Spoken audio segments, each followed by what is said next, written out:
এই মুহূর্তে বাংলা আবাস যোজনার সবচেয়ে বড় খবর, যেটি গোটা রাজ্যে আগুনের মতো ছড়িয়ে পড়েছে। ঘরে বসে লাখ লাখ মানুষ অপেক্ষা করছিলেন সেই মহা ঘোষণার জন্য।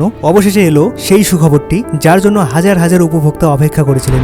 বাংলা বাড়ির দ্বিতীয় কিস্তির 60,000 টাকা কবে দেওয়া হবে, মুখ্যমন্ত্রী মমতা বন্দ্যোপাধ্যায় নিজেই সামনে এসে ঘোষণা করলেন এবং এর সাথে পিডব্লিউএলদের নিয়েও দারুণ সুখবর জানালেন। অর্থাৎ পিডব্লিউএল লিস্টে যাদের নাম রয়েছে তারাও কিন্তু এবার টাকা পেতে চলেছেন। তাহলে তারা প্রথম কিস্তির টাকা এবং দ্বিতীয় কিস্তির টাকা কবে পাবেন এই ভিডিওতে জানতে পারবেন। কয়েকদিন আগেই মুখ্যমন্ত্রী মমতা বন্দ্যোপাধ্যায় নিজেই জানিয়েছেন যে এই মে মাস থেকেই বাংলা আবাস যোজনা প্রকল্পের দ্বিতীয় কিস্তির বাকি 60,000 টাকা দেওয়া শুরু হয়ে যাবে।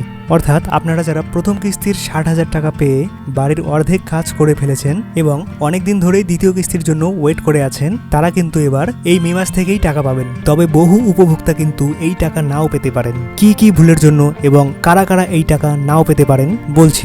যে সমস্ত উপভোক্তারা প্রথম কিস্তির 60,000 টাকা পেয়েও বাড়ির কাজ এখনো শুরু করেননি, তাদের অ্যাকাউন্টে কিন্তু টাকা নাও আসতে পারে। অথবা আপনার বাড়ির সার্ভে যদি ঠিকঠাক না হয়ে থাকে, তাহলে কিন্তু আপনার নাম ইনঅ্যাক্টিভ লিস্টে চলে যাবে, যার জন্য আপনি দ্বিতীয় কিস্তির বাকি 60,000 টাকা নাও পেতে পারেন। কিছুদিন আগে কিন্তু ভিডিও নিজে গিয়েই বহু গ্রামে বিভিন্ন বাড়িতে সার্ভে করে এসেছেন। তারা যে বাড়িগুলিতে সার্ভে করেছিলেন সেই বাড়িগুলিতে কিন্তু বিভিন্ন সমস্যার জন্য প্রথম কিস্তির টাকা পাওয়ার পরেও কাজ শুরু করা হয়নি। ভিডিও থেকে জিজ্ঞাসা করা হয় যে তারা এখনো পর্যন্ত বাড়ি নির্মাণের কাজ কেন শুরু করেননি এবং কি কি সমস্যার জন্য বাড়ির কাজ এখনো পর্যন্ত শুরু করা হয়নি।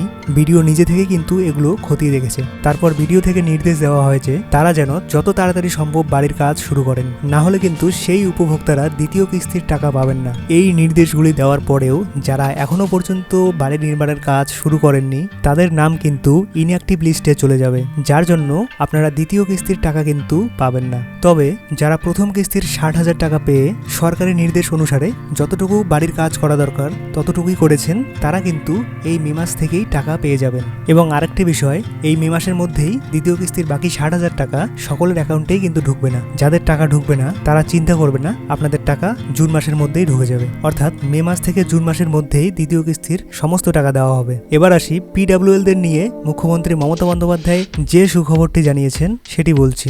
নতুন করে আবার কিন্তু কয়েক লক্ষ মানুষকে বাংলা বাড়ি প্রকল্পের ঘরের টাকা দেওয়া হবে। অর্থাৎ পিডব্লিউএল লিস্টে যাদের নাম রয়েছে তারা কিন্তু এবার ঘরের টাকা পেতে চলেছেন। তবে এই টাকা কবে দেওয়া হবে সেটিও কিন্তু মুখ্যমন্ত্রী মমতা বন্দ্যোপাধ্যায় ঘোষণা করেছেন। তিনি জানান যে পিডব্লিউএল লিস্টে যাদের নাম রয়েছে তারা প্রথম কিস্তির টাকা আগামী ডিসেম্বরের মধ্যেই পেয়ে যাবেন। অর্থাৎ এই বছর 2025-এর ডিসেম্বরেই কিন্তু পিডব্লিউএল উপভোক্তারা বাংলা বাড়ি প্রকল্পের প্রথম কিস্তির টাকা পেয়ে যাবেন। প্রথম কিস্তির 60,000 টাকা পাওয়ার পর আপনারা সরকারি নিয়ম মেনে বাড়ি নির্মাণের কাজ শুরু করবেন। এরপর সরকারি আধিকারিকরা বাড়ি বাড়ি এসে ছবি তুলে সার্ভে করবেন এবং সার্ভেতে যদি আপনার বাড়িটি অ্যাপ্রুভড হয় তাহলেই কিন্তু আপনি দ্বিতীয় কিস্তির টাকা পেয়ে যাবেন। এবং দ্বিতীয় কিস্তির টাকা কবে পাবেন সেটিও কিন্তু মুখ্যমন্ত্রী মমতা বন্দ্যোপাধ্যায় জানিয়ে দিয়েছেন। আপনারা দ্বিতীয় কিস্তির বাকি 60,000 টাকা 2026-এর মে থেকে জুন মাসের মধ্যেই পেয়ে যাবেন।